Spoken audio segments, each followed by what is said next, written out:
नमस्कार दोस्तों, आगे एक नए वीडियो के साथ आप लोग के बीच। तो गाइस वीडियो को लास्ट तक देखना, चैनल पे नए हैं तो चैनल को सब्सक्राइब कर लेना, बेल आइकन को प्रेस कर देना जिससे आने वाले नए वीडियो के बारे में आपको पता चल सके। गाइस बहुत जल्द यानी 14 तारीख को आप लोगों को पवन सिंह का एक गाना सुनने को मिलेगा, टिकुलिया ये जान।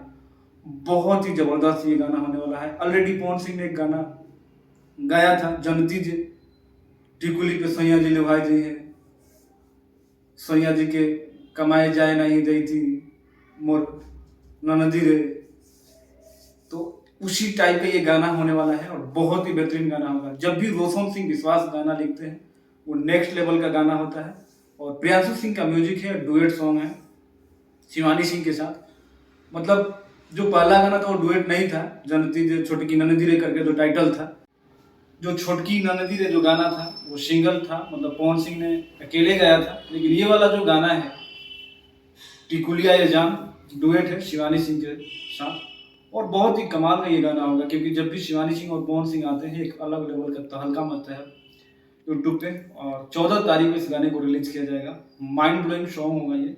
और आपको बता दें कि ये जो गाना है वायरल भोजपुरी से आएगा। जो इससे पहले जो गाना आया था पवन सिंह का वायरल भोजपुरी से सपना चौधरी के साथ, जिस गाने का टाइटल था मारा गोली तो लहाना लहा हो जाए, लहाना लहा जाए की करके। देन वायरल भोजपुरी के साथ तहलका मचाने आ रहे हैं हमारे पवन सिंह। तो आप लोग कितना एक्साइटेड है यार, कमेंट करके जरूर बताना। और चैनल पे पहली बार विजिट किया तो चैनल को सब्सक्राइब कर लेना। मिलते हैं अगले वीडियो में, तब तक अपने भाई को इजाजत।